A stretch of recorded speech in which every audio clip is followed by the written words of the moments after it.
What is going down, 49er fans? We have some breaking news right before we were about to hop on here. The San Francisco 49ers have announced they have signed multiple free agents that we already know, but there's a new one thrown into the mix, and he's actually part of the main discussion from today.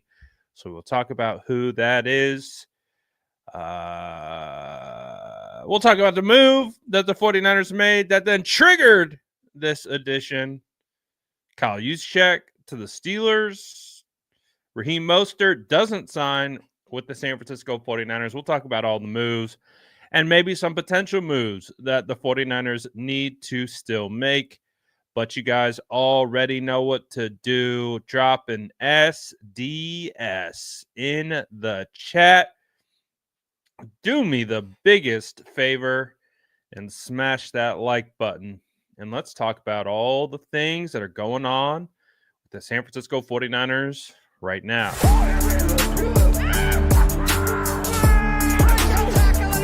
Smash that like button if you haven't already. Love to see it.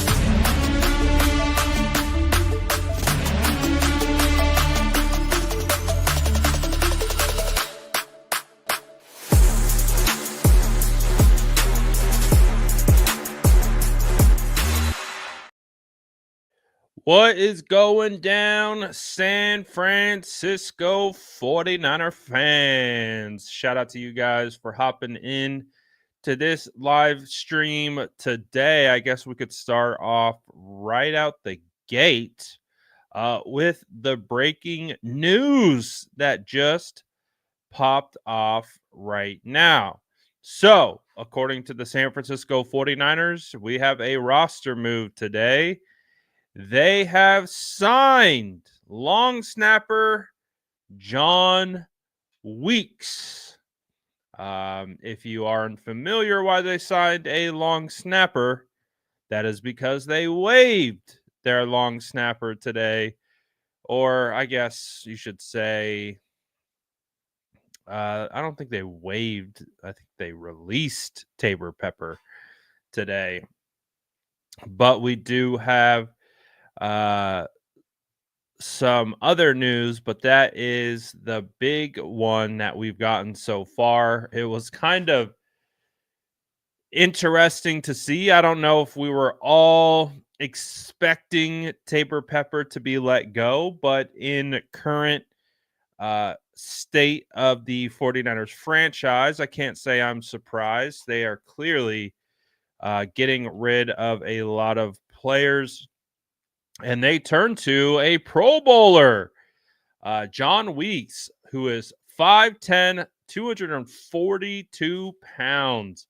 Originally entered the NFL after signing with the Houston Texans as an undrafted free agent in 2010. He has been in the league since 2010. Oh boy. Let's see. Let's all do an exercise.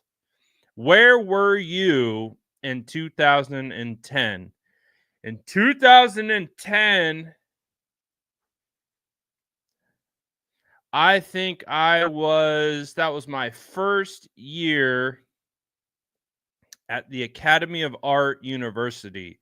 I had just gotten done playing football at Western New Mexico University. I think I then, that is when I joined, Chili said daycare. That's hilarious. I had just enrolled into the Academy of Art in San Francisco in 2010.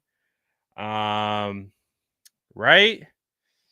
Or it might have been, no, it might have still been in New Mexico. It was in that period where I was either playing college football or I was just starting art school because college football was done.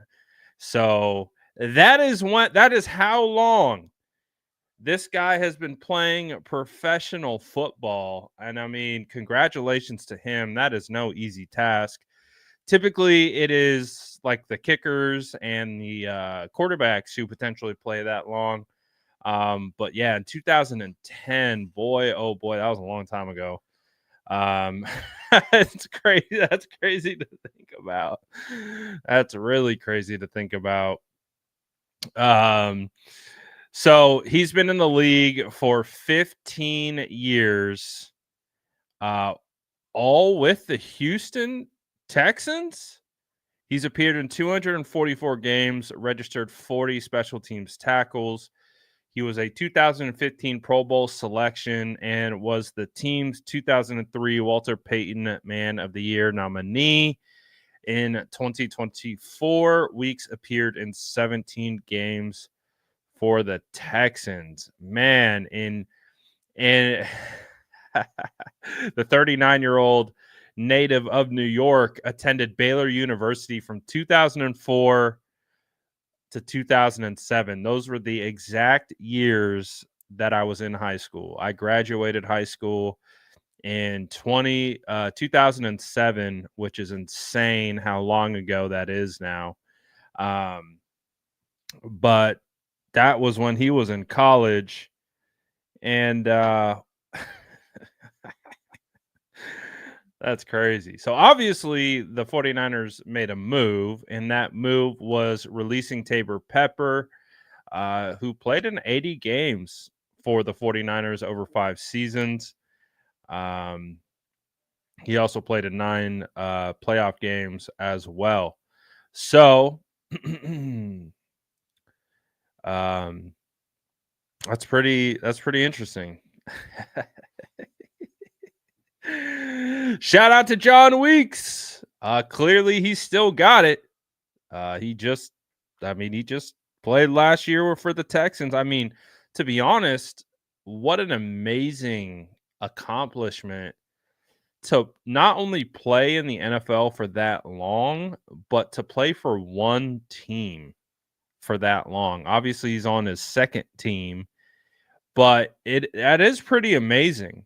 Typically guys who play in the league that long, it is impossible to just remain on one team. But man, he almost played. I guess he's still got some in the tank. Chili says, Brad, make sure all the people know to join the Discord right now. I made big updates recently. Maybe show on stream and post on X. SDS. What updates did you make, Mr. Chili Dog? Let me know in the chat. We got spam in the chat. This is breaking news. No, it's not like breaking news. It's a move. Hey, we got a move. So I'll take it. I mean, I think people were surprised to see that Taybor Pepper was released. All things considered, and so it looks like he is signing a 1-year deal, and it will be for $1.4 million with 200,000 guaranteed. So Jon Weeks, come on down. We got a new.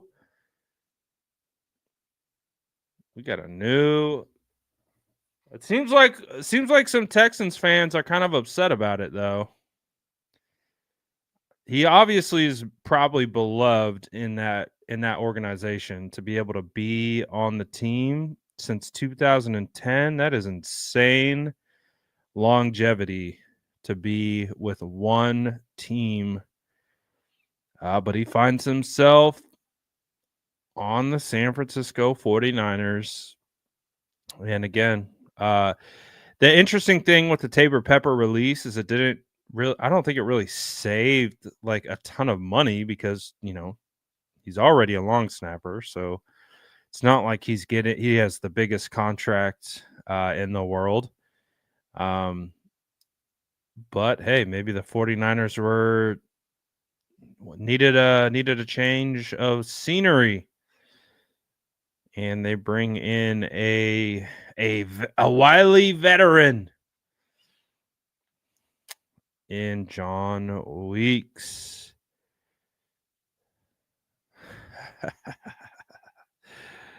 All right, breaking news, baby.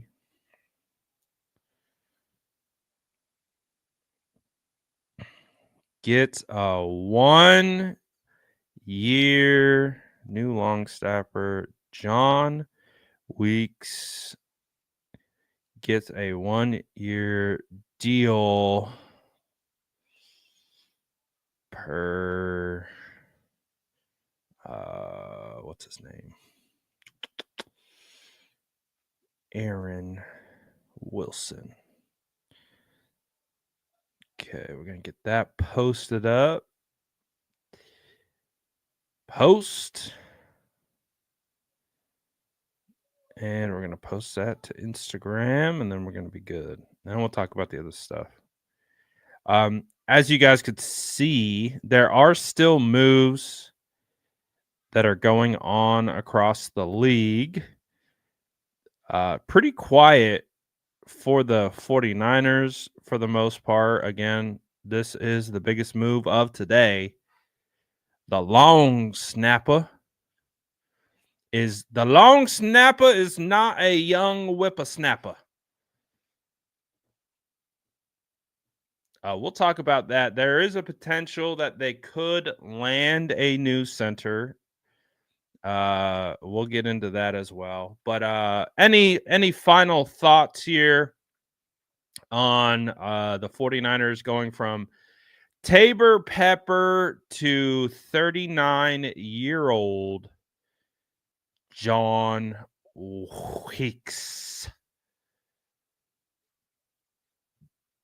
Probably not. Probably not. Jon Weeks locked in? I hope so. I hope so. So let's see what other stuff happened today. This is a photo of Mr. Kyle Juszczcyk at the Pittsburgh Steelers facility today. Kind of weird to see. We know Kyle Juszczyk is not with the team anymore, but again, he was the longest tenured 49er before he was released, and he's no longer. So it is weird to kind of see him, and it sounds like he could potentially sign with the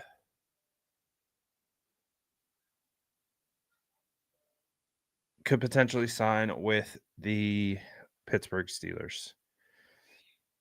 We already covered this. Taybor Pepper's farewell message was, "Thank you, faithful. Wanted to end my career with the 49ers, but I've still got some years left in the tank. Love all the amazing players I've gotten to share the field with during my time. I'll deeply miss all of the amazing support staff that continue to keep the organization moving." I think that opens up a broader conversation. I had mentioned this on the videos that I had posted, but maybe you let Brant Boyer come in and completely rebuild the special teams room. Like, I don't think that the 49ers should move forward with Mitch Wishnowsky. I love Mitch. I think Mitch has been a great 49er, but he was clearly unhealthy all last season, and that started in the offseason throughout training camp. I remember telling you guys in my training camp coverage, I'm like, every day after practice, the San Francisco 49ers are trying out a punter, a different one every day. And it didn't make sense to me. I was like, why do we keep trying out? There's like 5 or 6 days in a row where the 49ers had a new punter out there at the end of every practice. And I was like, what are we doing? Why are we trying out so many punters? And so they finally signed one. He punted all throughout the preseason. Then Mitch came back, and then Mitch got hurt, and and then we had a new punter, Pat McDonald, I believe his name was, for the rest of the season. So if you're really going to have a punter that's dealing with back issues, and like Niner Faithful says, back issues are no joke, and I can O'Donnell, thank you. I can attest to that as I have lower back issues. So and that they are a pain in my behind. Back issues don't go away. They only get worse. So might be time to just kind of new long snapper, new punter, and dare I say, new kicker. Um, I know that Jake Moody has struggled mightily in his return after injury. But it's actually become a joke amongst fans that I see all the comments. I've even seen like some of the, I wouldn't call them like I think I would call them 49er influencers. I think when I use the word content creators for 49ers, I think of the people like me who like we actually talk ball, like we talk like news, strategy, uh draft prospects, like all that stuff. You also have like 49ers, I'm going to call them influencers, where they make content but it's not like super like it might be 49ers focus, but it's not like 49ers news. It's not like 49ers analysis or things like that. They just make content kind of around the 49ers. They're all kind of joking about like how are the 49ers making all these moves and Jake Moody's still here. Um, so it's become kind of like a joke now. And I see all it in all my comments on Instagram, on X, on YouTube, just talking about Jake Moody still being here.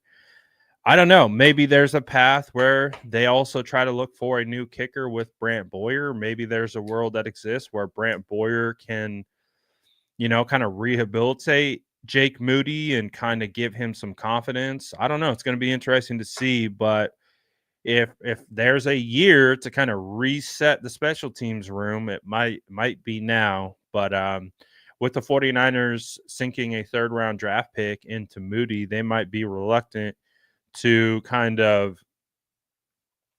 I'm going to go ahead and call it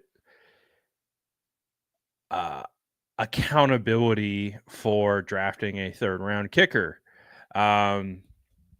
I think we all agree that drafting a specialist, especially that early, is probably not the best idea. And would hope that moving forward in the future that they just look to the UFL. Again, Jake Moody's still on the team, so there's a good chance he could still be kicking for the 49ers this year. And if he is, I hope he does well. I don't want him to do bad. If Jake Moody's going to be the kicker, he needs to be good. But maybe there's a world that exists where they bring in a kicking competition. I don't know. I mean, he came into the league in a competition with Zane Gonzalez. Right now, Zane Gonzalez is the kicker for the Washington Commanders. So I don't know what the 49ers do at that spot. But we'll see. James says Jon Weeks, since he's shooting those balls precisely. Very nice. Very nice. I like it. I like it very much. All right, what other stuff went down today? This is an interesting one. I'm curious to see if the San Francisco 49ers go after Garrett Bradbury if he is ultimately released. He is a former draft crush of mine. He has started 88 games for the Minnesota Vikings, but they actively replaced him. Um, and it sounds like they're trying to trade him, but it sounds like trade talks are unsuccessful, so they're going to be releasing him. So it's an interesting development because by the sounds of it, and again, I haven't watched him throughout his career since he was drafted, but it doesn't sound like he has the best reputation right now. But I did think it was interesting that Chris Forster talked about him literally at the end of December last year. He said, "It's like when Garrett Bradbury came out. The kid in Minnesota, same thing. A good fit for our system, a good player for our system." And I think he was talking about, and he kept going saying, and Matt was that player.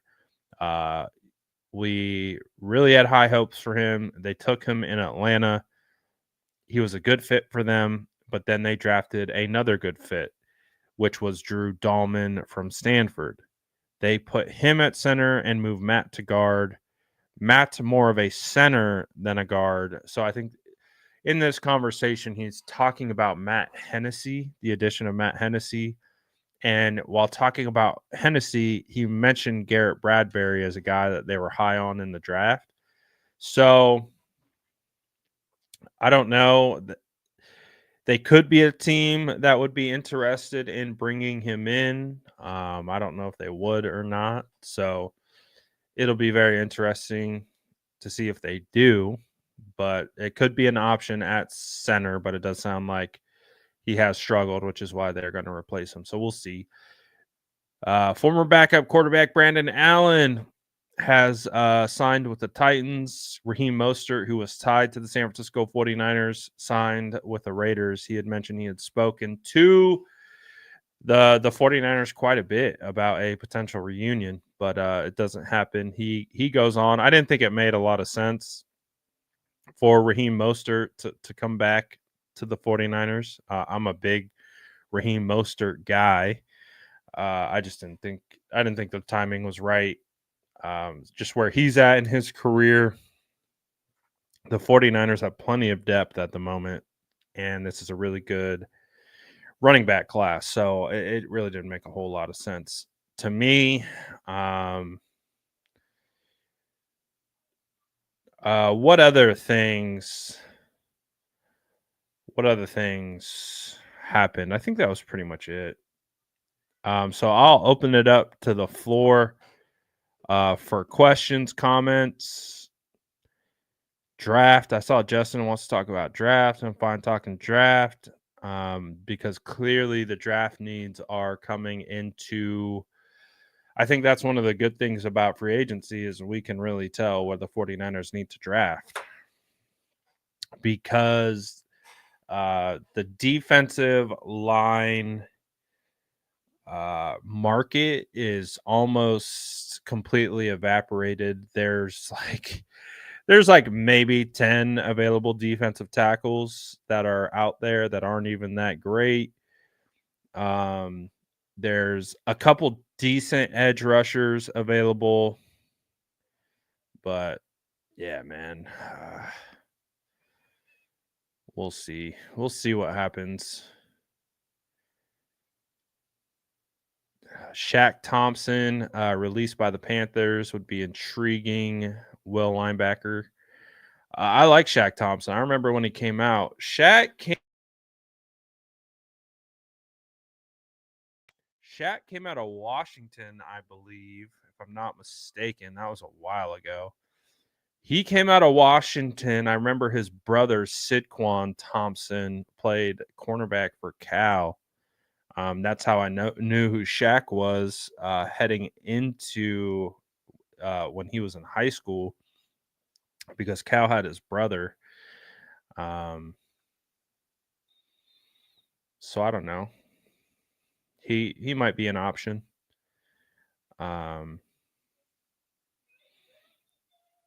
The Asante Samuel one is interesting because I thought he had like a good reputation across the league. Does he not? because I I wasn't too particularly high on Asante Samuel when he was coming out. I think he was coming out of Florida State. I kind of knocked him a little bit. I thought he was a flawed prospect. I know 49er fans really wanted him when they took Aaron Banks, and I kind of pushed back against that. I was like, I don't think Asante Samuel's all that great. And then I thought he had a pretty decent rookie year. Um, but the fact that he's still available is pretty interesting to me. So I don't, again, a lot of times how it works is like guys who don't play offense or skill positions. Sometimes I have a evaluation of them pre-draft, but they get into the league, I don't study them or watch them. So I kind of lose where their footing is in the league, how they've been playing. So I don't know. I don't know if Asante is any good, if he's worth a look. But to be fair, the 49ers have gotten a lot of secondary so far. So I don't know if going after secondary is much of a need right now. We got a small signing. Bears free agent edge Jacob Martin is signing with the Commanders on a 1-year deal worth up to $3 million. He's a depth player, had 3 sacks.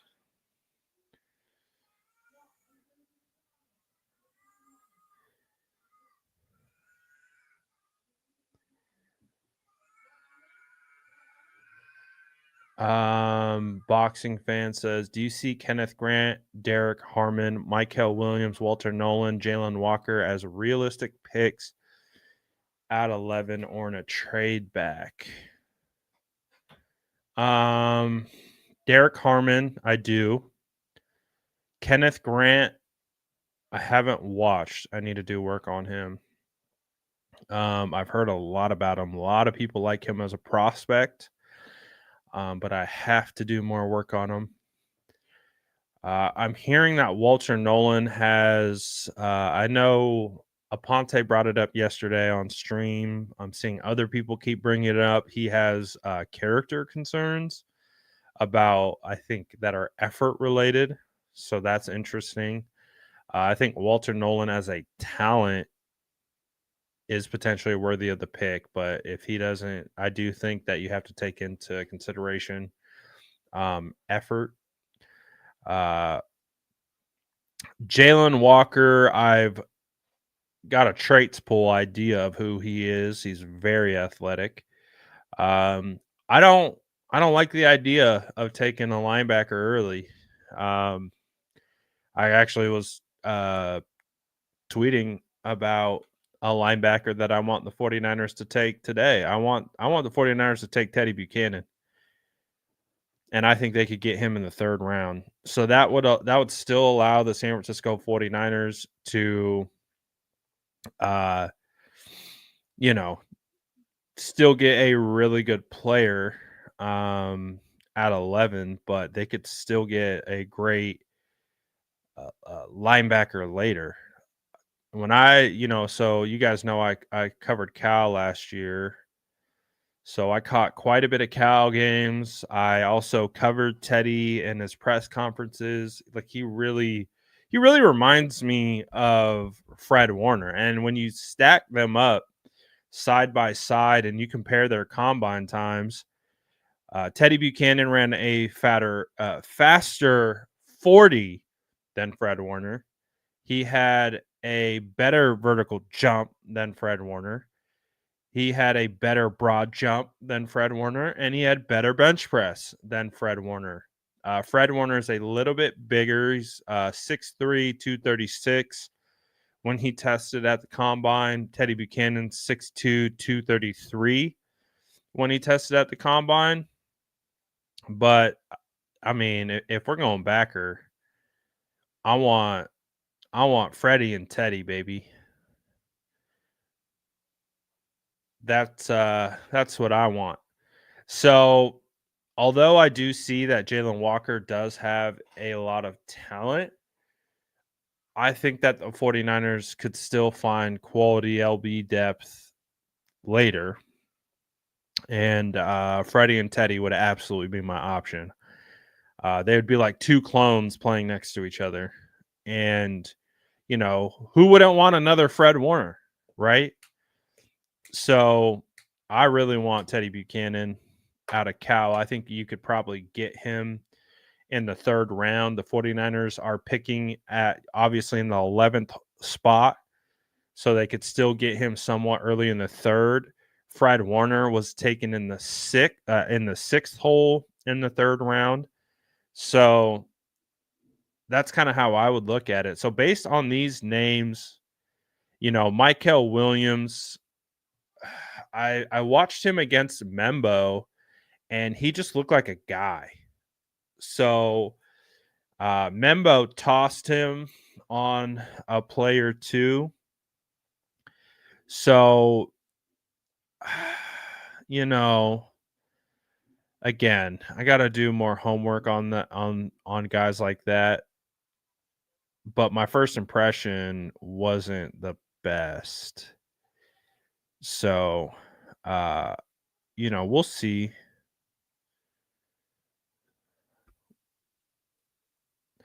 We'll see, but I'd probably be leaning in this scenario to that pool. I'd probably be leaning trade back right there. Gable says, we went to the Super Bowl with Jim. Brock is Tom Brady of Jimmy G's. All right, let me read that again. You said, we went to the Super Bowl with Jimmy. Brock is the Tom Brady of Jimmy G's. So you're saying compared to Jimmy G, Brock is like Tom Brady. Is I think what you're saying. I don't know if I disagree. Brock is clearly better than Jimmy Garoppolo, and that was apparent in his first game. I saw that right away against. I remember. I'll never forget watching that Dolphins game in 2022 because it gave me goosebumps. I just remember watching. I remember I was laying in bed. It was like 12:30 at night because I typically have to watch film at night where I don't have any distractions. I don't have any content to make, any videos to post, any social media posts to make. I can't watch film during the day with distractions. So I have to watch film late at night. And I remember watching that game against the Dolphins and just like in awe of Brock Purdy. I'm like, who is this guy? Because he was doing things that Jimmy had never done in the NFL. I was like, I've never seen Jimmy do this. I've watched a ton of Jimmy Garoppolo tape, and I have never seen Jimmy do this. So, I guess to your point, I could see it. Boxy Fan says Jalen can play both linebacker and edge. But what position do you think the 49ers won't address based on current free agent signings? Based on current free agent signings, I mean, honestly, long snapper. They're not going to draft a long snapper. Other than that, I think every position is up for grabs. Dare I say kicker potentially, even dare I say punter potentially, and dare I say quarterback.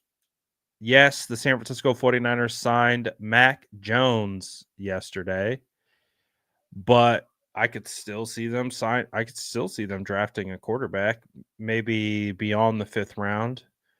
Um, but I don't think any move that they made has said, "All right, we're good." You know, like because all they've signed is 1 year, 2 year depth guys. The guy who got a substantial contract was Luke Farrell. He's tight end 2.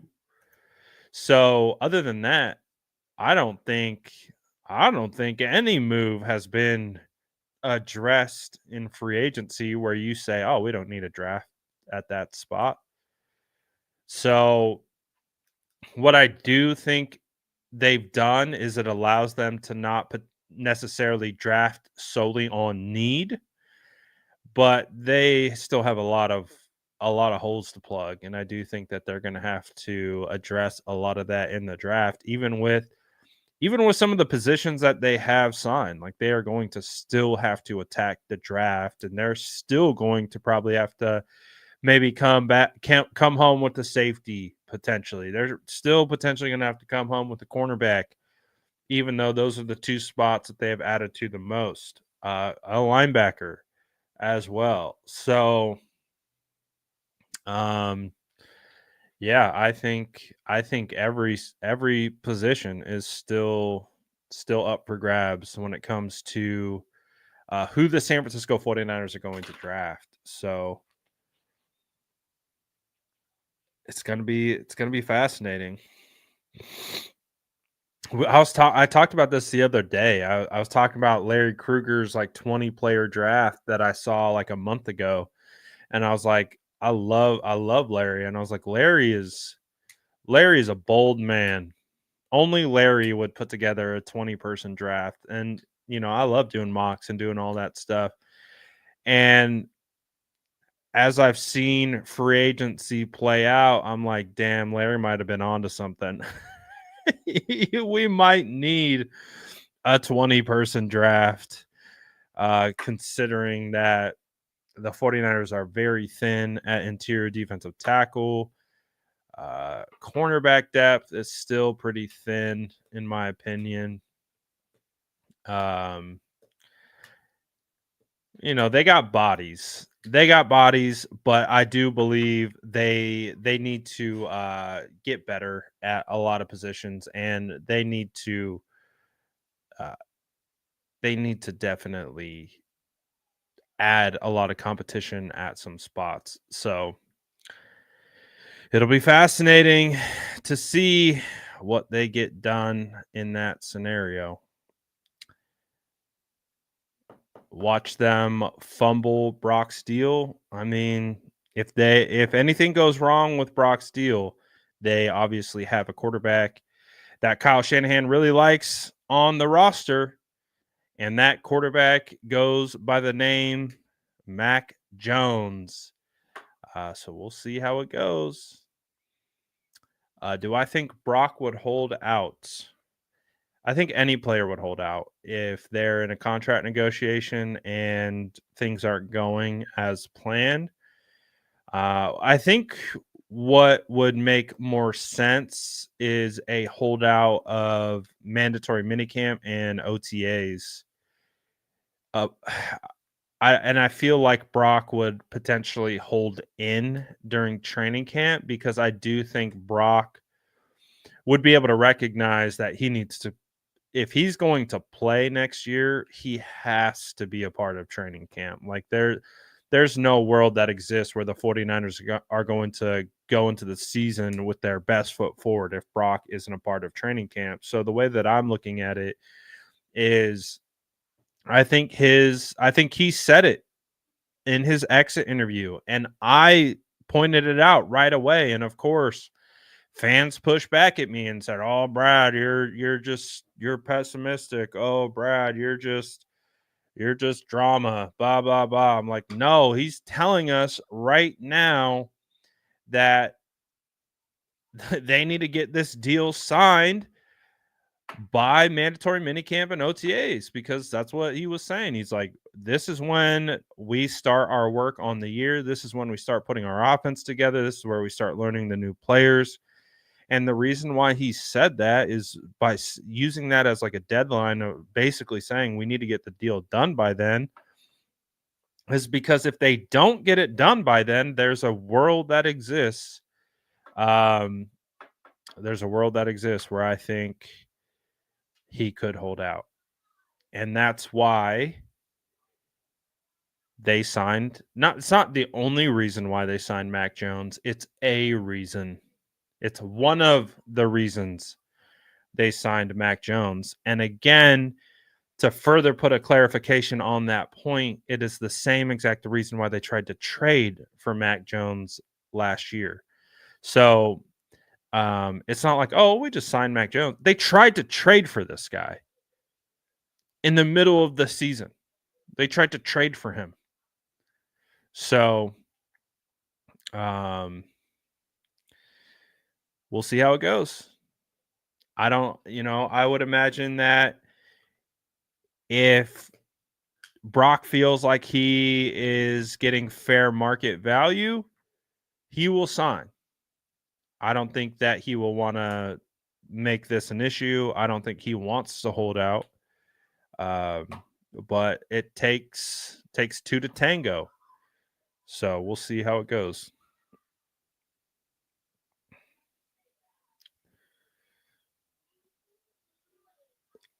All right, let's see. I saw, there it is. Got to ask what you saw from Miami Edge Tyler Barron. Well, one of the things that I saw with Tyler Barron is I love his motor. He has great size and length. Coming off the edge. As I mentioned, I liked his interview and some of the stuff that he was talking about and that I watched. 6'5", 260 pounds. I mean, that's prototypical edge size right there. And when I was watching his clips from, it was the Shrine Bowl, you could see that he's got a bag of pass rush moves. Like he's got solid cross chop. Like you could see he could set up a pass rush plan. Ran a 4.62 40. Tested pretty darn well. He just strikes me as an edge that could absolutely be a impact edge in the league. I'm trying to figure out why they kind of have his stock knocked a little bit. He seems like he's around 4th, 5th round prospect right now. He seems like he has the attributes and the athletic ability to be able to be like as high as a 2nd round draft pick. But I love his cross chop. Super natural. He just feels like a natural athlete, and he can take his speed, he can convert it to power, and then he can use that setup to work other moves out of it. So I liked what I saw. I was like, yeah, okay. I see the vision. I see it here. So I don't know. I gotta still do more work per usual, but based on what I saw from him, I'm like, yeah, I like this guy. Maybe it's because he only put 5.5 sacks last year that they're kind of knocking him right now. 38 tackles, 18 solo.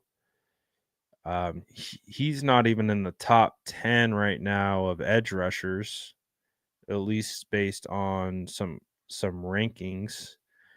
So I think that's good. I mean, a lot of the guys that I really like in this class, aren't like household names, I would say.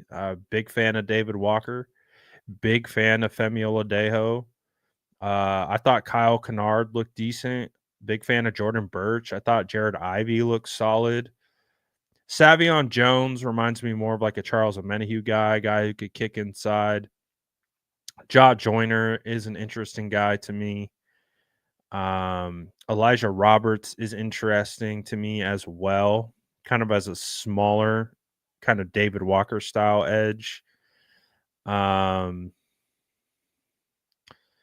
mean, it's a pretty, pretty deep draft class. I mean, even Sorrell out of Texas, he had a hell of a Senior Bowl week. There's going to be some pretty solid edge guys that you, and I know Justin's big on Galoti. He definitely looks like he has some good skill sets as well. So there's some. This is a good edge class, man. There's like a solid 20 edge players that I would be more than comfortable if the 49ers came home with them. So I think it's going to be a solid class, man. I think the 49ers could come away with a really good player. And it doesn't have to be at 11. It could be in the middle. It could be second, third round potentially. After cutting Floyd, we should bring Omenihu back ASAP. Yeah, but we kind of are. I don't mind Omenihu, but we already got Omenihu at home, kind of a thing. Like we got a younger version of him in Yetur Gross Matos. So maybe don't mind it. I wouldn't be upset at the move. But we kind of already got a player like that in Yetur Gross Matos. So maybe that could be an option. I would prefer like an Azeez Ojulari to replace Leonard Floyd. He's a little bit shorter, but he still offers the same speed rush off the outside that Leonard Floyd did. So I would prefer more of an Azeez Ojulari in that standpoint. It is pretty interesting to see that Azeez Ojulari still hasn't signed yet. So I'm pretty curious to see where he goes and what the holdup is. I saw someone said that he had almost the same pass rush win rate as Leonard Floyd last year. Wide receivers, I like to possibly replace and or complement. Obviously, you have your top guys. I'm a big Tet McMillan guy. Matthew Golden definitely looks good. Luther Burden looks good. Egbuka looks good. I'm a big fan of Trey Harris. Alec Aom I don't know how to say his freaking name. He has upside for sure, but he had a pretty crappy quarterback. So when I was at TCU versus Stanford, he didn't really stand out in the game at all. The guy who stood out in that game was Jack Beck. I like Jaden Higgins. Restrepo also just kind of more of a slot dog. I don't mind him. A lot of people like Savion Williams. I have a bad taste in my mouth from watching his first game versus Stanford, so I got to go back and watch the tape and just see if that was an outlier game. Jalen Noel, I like. Pat Bryant, I like. He's interesting. Nick Nash, San Jose State kid, I like. Cover your ears. Kyle Williams definitely has some potential for sure.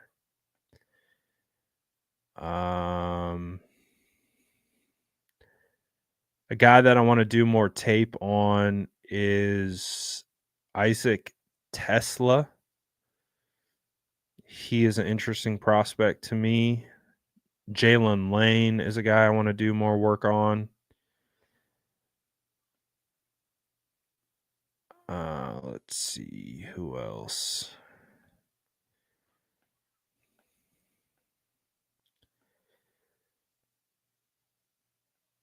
Any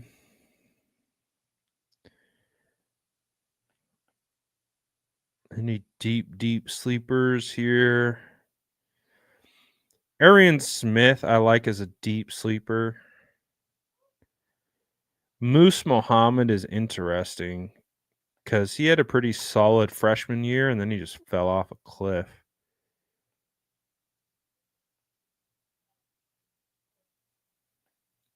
So there's definitely options. It's not like it's not a top heavy draft. There's good depth guys. There's good wide receiver 2, wide receiver 3 guys.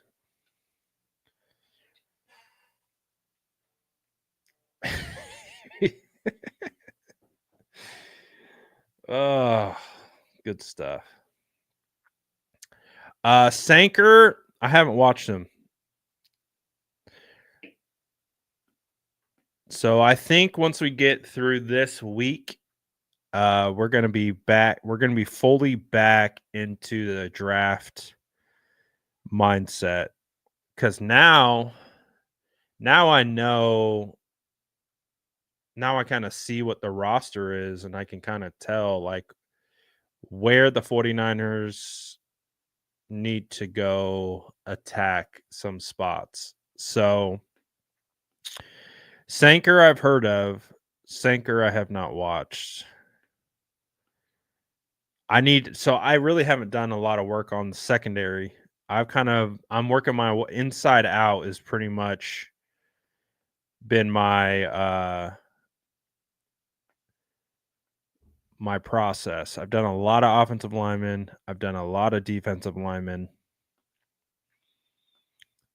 And I kind of need to expand to more linebackers, defensive backs, do some more wide receiver stuff, also running back. Oh, okay. Okay, I'll keep that in mind. Shout out Quan Martin. Legend.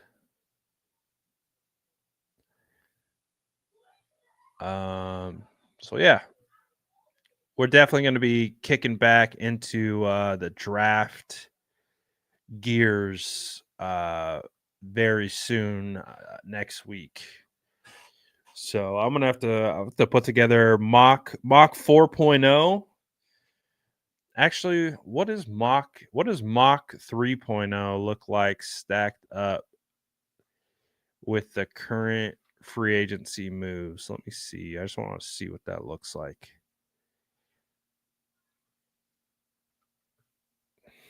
Pick 11 is fascinating. I think as we get closer and closer, like I'm feeling more like a trade back. Trade back, get more picks.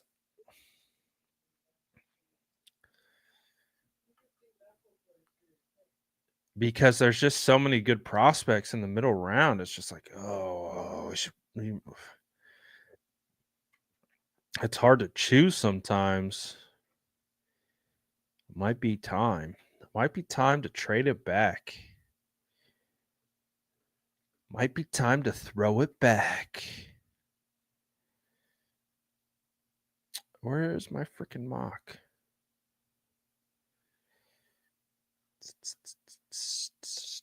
There it is.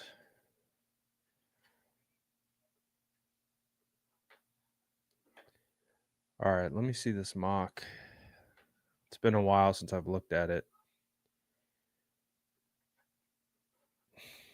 Membo. Big TBD if he'll be there. at 11. TJ Sanders at 43. Still love that pick. Trey Harris at 75. I would take it. Mason Taylor, I'm probably going to punt on tight end. So I'm probably not going to take a tight end early. So I'll probably swap that guy out, maybe with more defensive ends. David Walker, Femi Oladejo, I went back to back. So 2 edges back to back. Seems like it would still.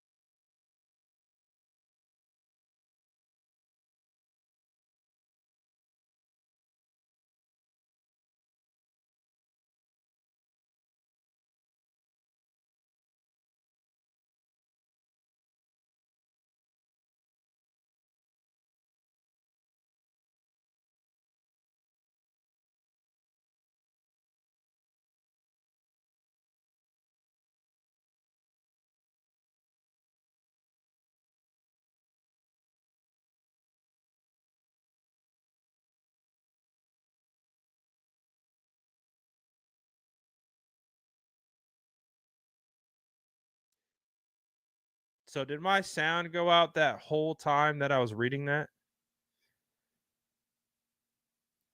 Come on, man. Where did the sound go out?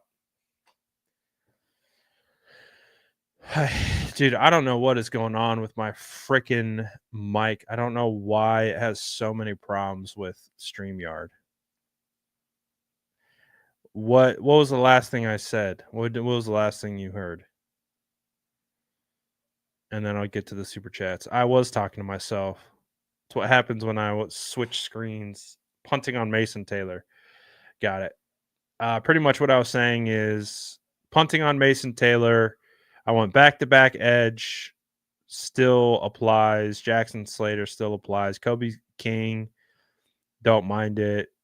6th-round running back, I don't mind either. Everything else is pretty much. I'm gonna change up the names, but we'll go somewhere else for sure.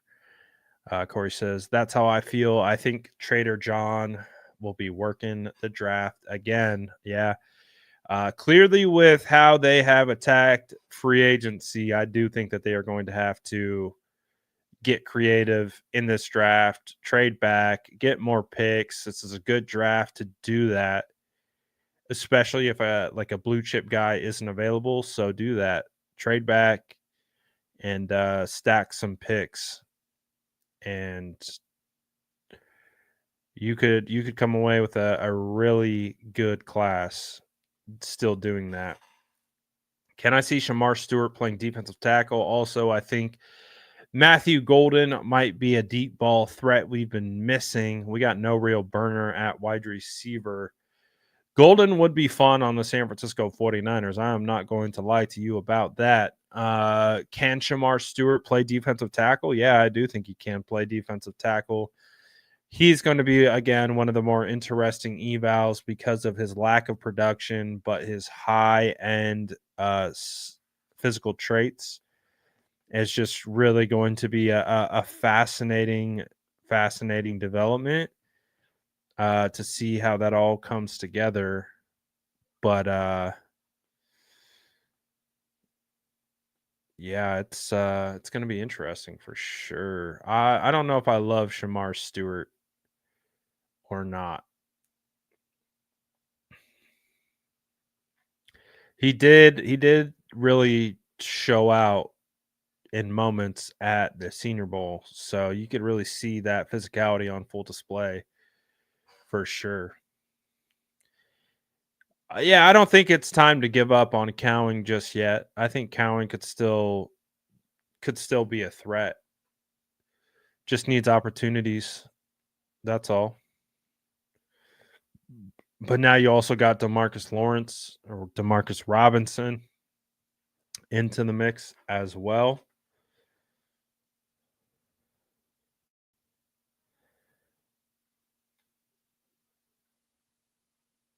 So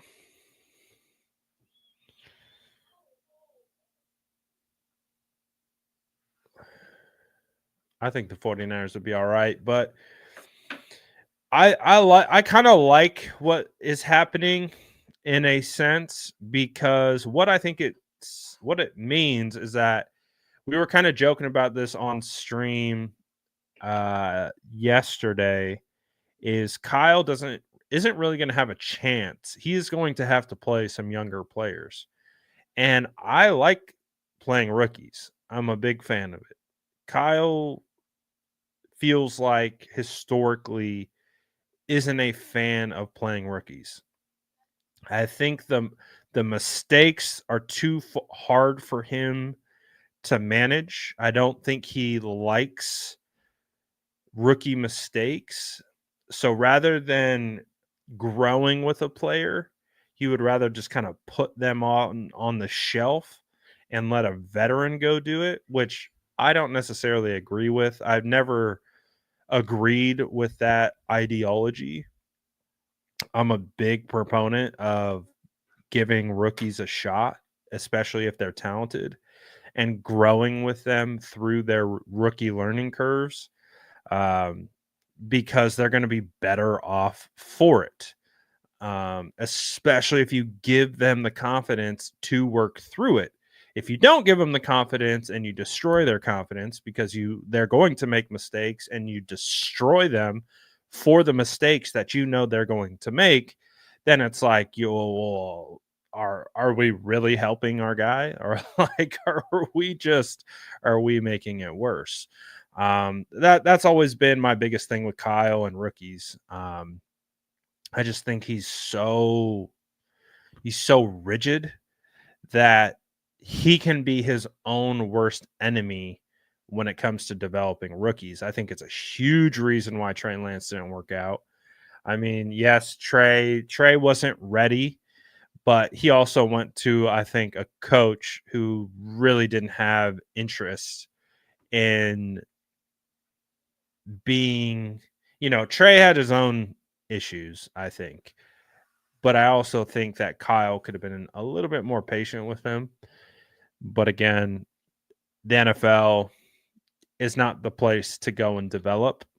So I just think that Trey Lance was such a developmental prospect that Kyle just like threw his hands up. He's like, I can't do anything with this. This guy can't even get his footwork right. Like, he can't even get his technique right. His throwing motions all out of whack. He can't even throw the football. We gotta strip it down, and we gotta reteach him how to throw. I just think it was too much of a project for Kyle.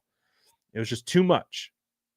He some guys embrace the projects. I would embrace a project because I would get fulfillment out of watching a guy who wasn't ready and helping him get ready.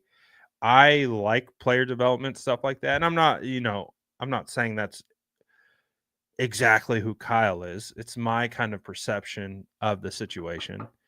And I just kind of felt like Kyle's more like, I don't want to deal with this.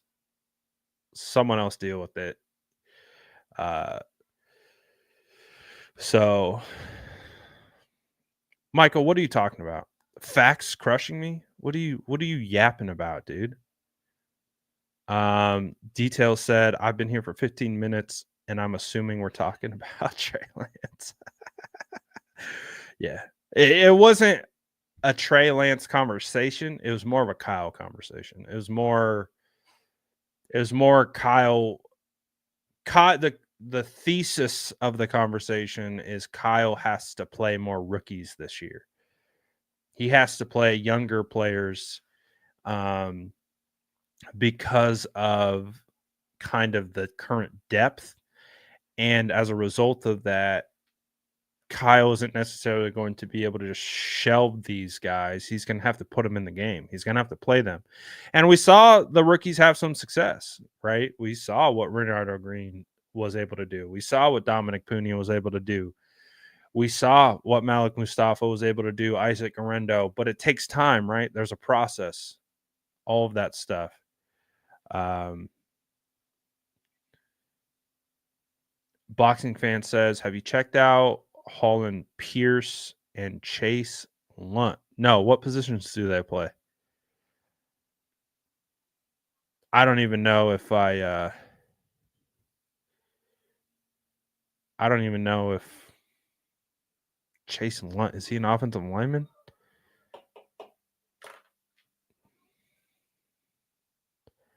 Let me know in the chat. OTs, both OTs. Okay. So I think I've heard of Chase Lunt. Holland Pierce. Let me look really quick.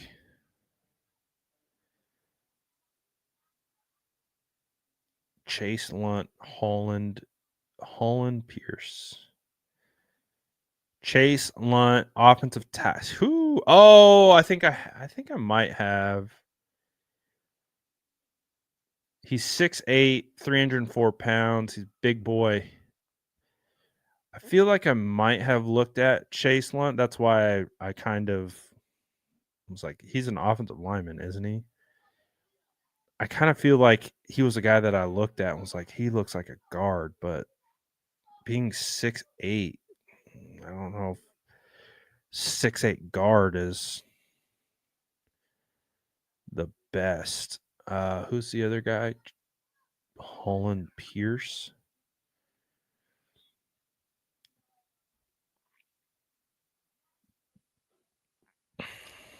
Let's see what comes up. Holland Pierce.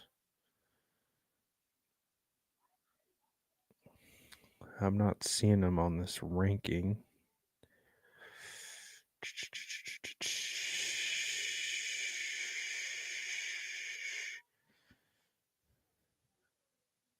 Holland Pierce.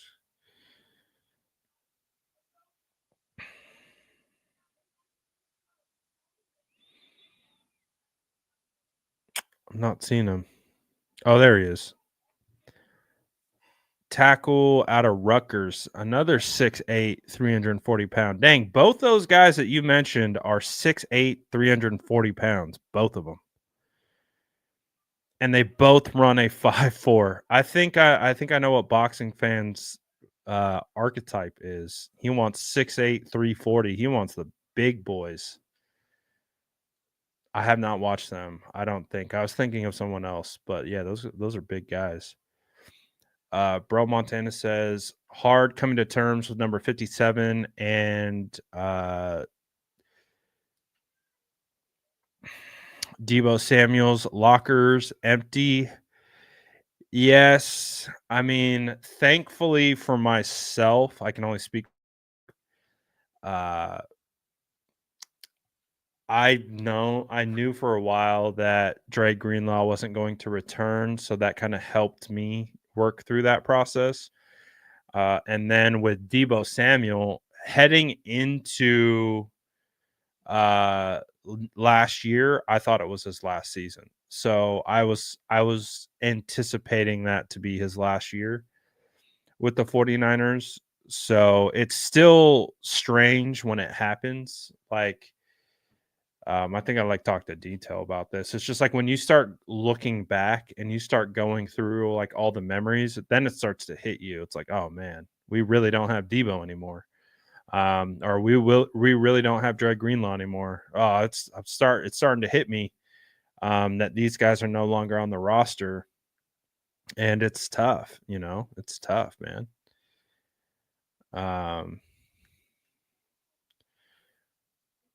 So we'll see, man. We'll see what happens, but it's definitely a challenge for sure.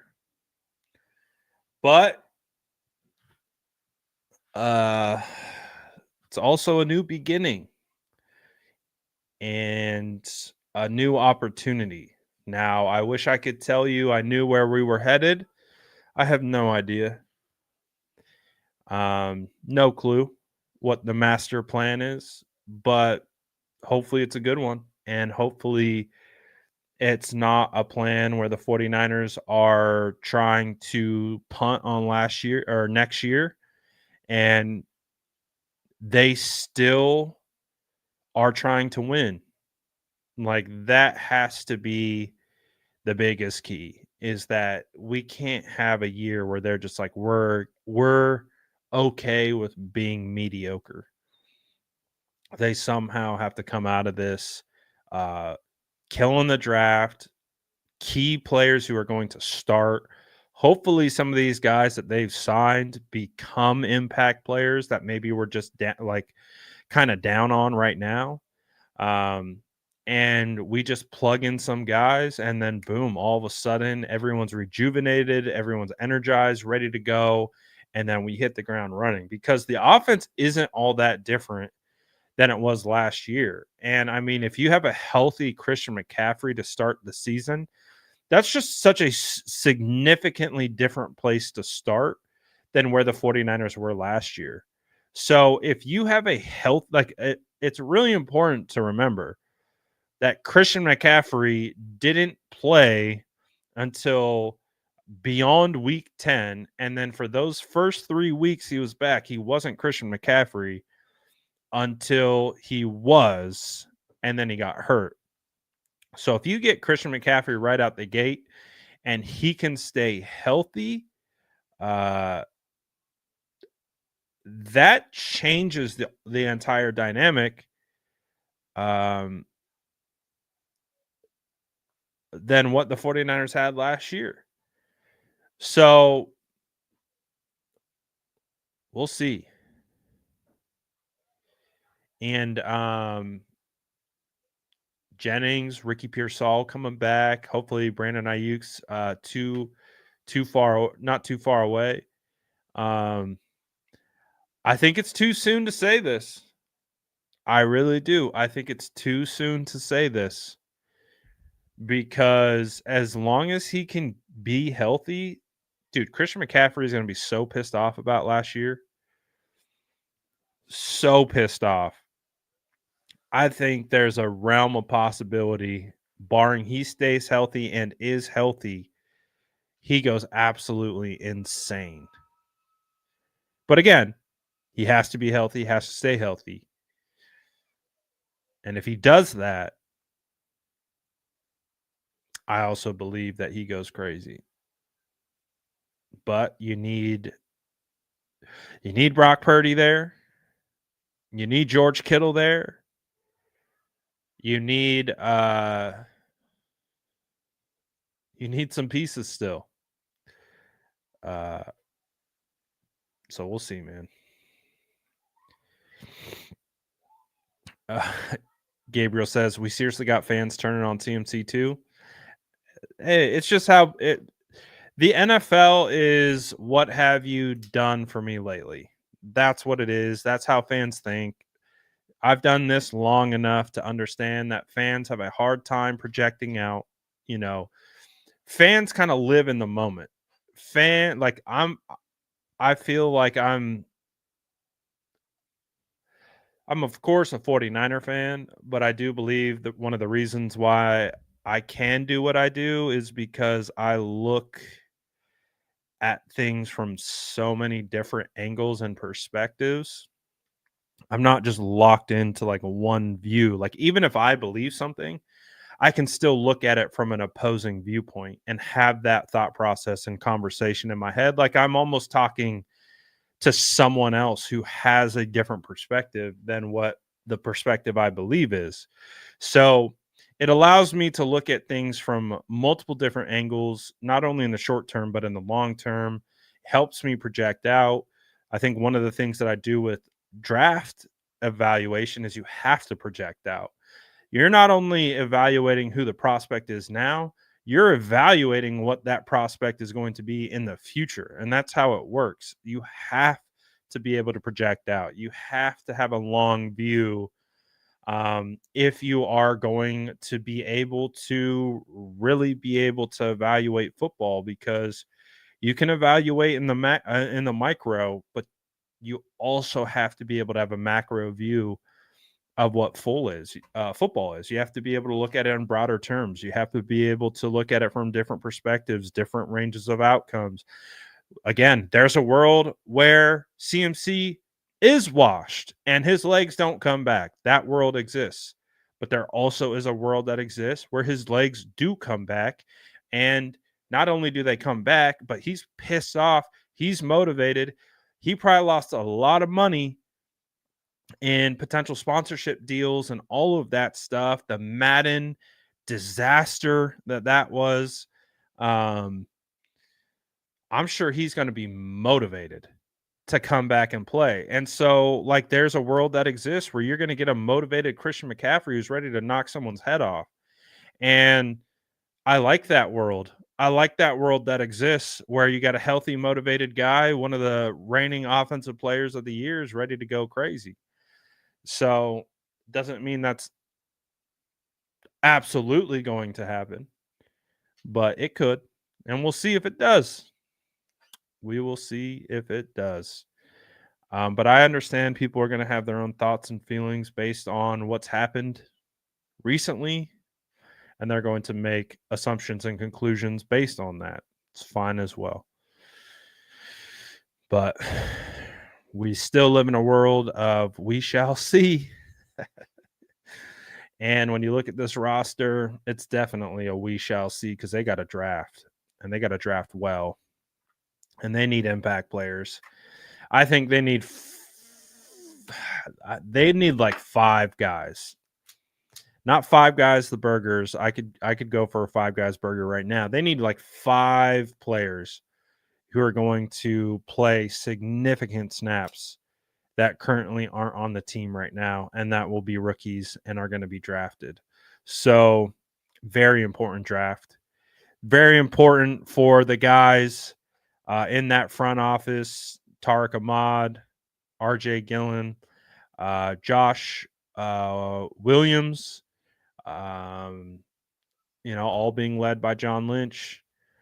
All those guys, they got to get this draft right. And I have faith in them to get it right because they got it right last year. So let's stack another one. We have some better picks too. So we'll see how it goes. But Corey's like, love the long snapper signing. I don't mind it. I don't mind it at all. Oh, how would I feel about Mason Graham, TJ Sanders back to back? I would love it. Because TJ Sanders has a little bit of, he could probably play some base down edge, be the big end. So I think TJ Sanders is athletic enough where he could play on the outside. He wouldn't be a pass rusher on the outside, but he could play base down outside. And then with Mason Graham on the interior, hell yeah. And then you go get a Barron, you go and get a Femi Oladejo, you go get David Walker, you go get our 3rd, 4th round edge guys to plug in with those guys. Hell yeah, I'm down. I don't care if it's, they have to go defensive tackle. They just have to. They really need to fix their interior so bad. So I would actually be opposed to that, or no, I would not be opposed to that. I'd be thrilled with that, to be honest. Whew, I would be good. I would absolutely be good with that for sure. Could you imagine Mason Graham, TJ Sanders?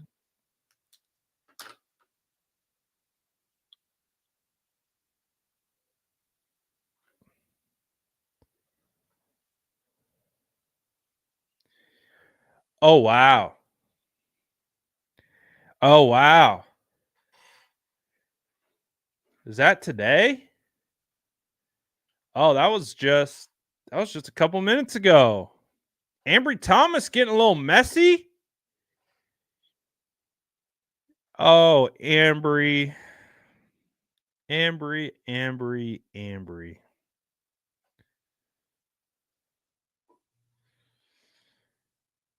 Ambry tweeted, legend says, I wasn't the only one asking to get up out of there. Come on, Ambry.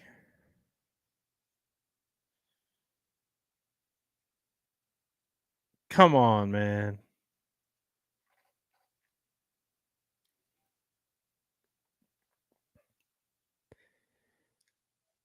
Save that one for the drafts, pal.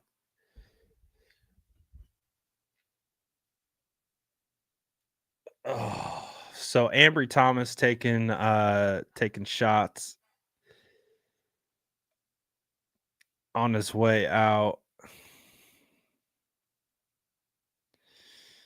Come on, man. You can't be Ambry Thomas and say anything respectfully. You know what I'm saying? Like Ambry, I was an Ambry Thomas apologist. I had to keep the dogs off Ambry Thomas's back. I said, "Man, just give this guy just give this guy a chance. Give this guy a shot. Just be patient. Give him a break. Let him develop." Nah, Ambry Thomas was absolute. I'm gonna bite my tongue. I'm gonna bite my tongue. I'm gonna take the respectful route. He was absolute. How do I want to say this? He was a young gentleman uh, who really needed a lot more help to become the player that he was drafted to be in the third round. Um, yeah, that's the way that I'll attack that one. Come on, dude.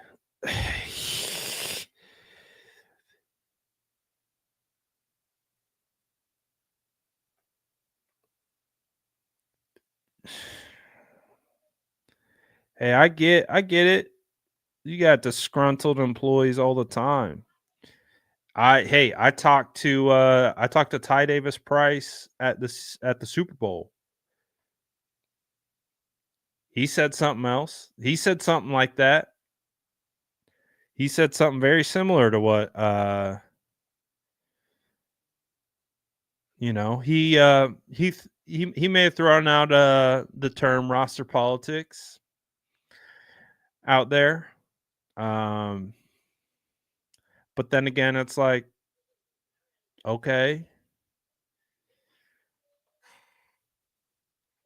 So I'm just saying that the thing is with roster politics, dude, there's roster politics everywhere. There's there's roster politics in Pee Wee football. There's there's roster politics everywhere. And when listen, for Ty, he did have a much better training camp that year that he got cut, but it wasn't good enough. Definitely wasn't good enough.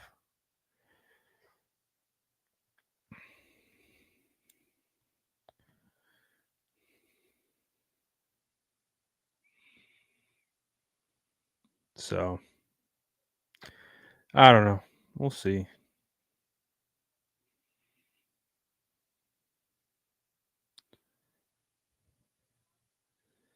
But come on. We can keep the shade to ourselves, pal, because 49er fans just gonna roast him. Anyways, um, oh, one more super chat. Taj Brooks, Raheem Sanders, Kyle, Mon Monagi.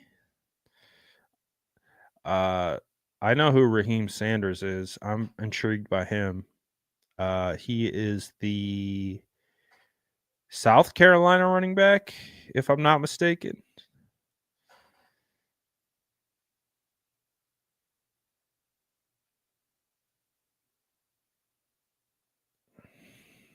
Yeah, I believe he's a former South Carolina RB. He's an intriguing one. Taj Brooks, I've heard that name. I need to look into him.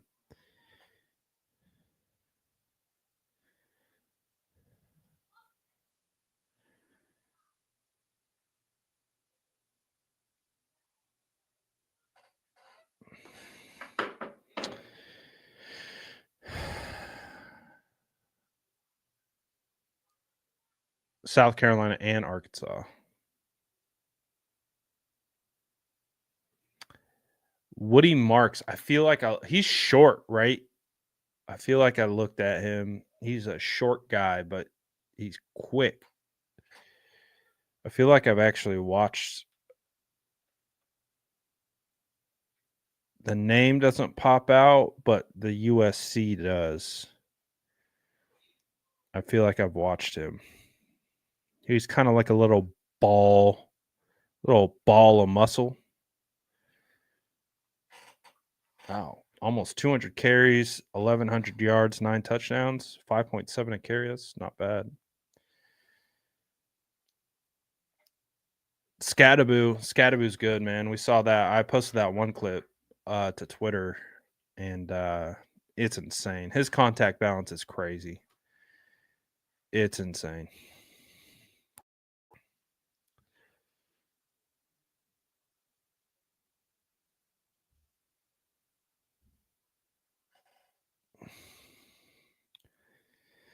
But anyways, I'm gonna get out of here. Any big news drops, we'll come live, we'll react to it, we'll post about it, all that good stuff.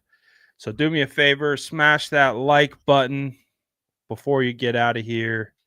Grab your cookies on the way out, and I'll see you guys. What's today? Thursday. I'll see you tomorrow. All right, let's go. Peace.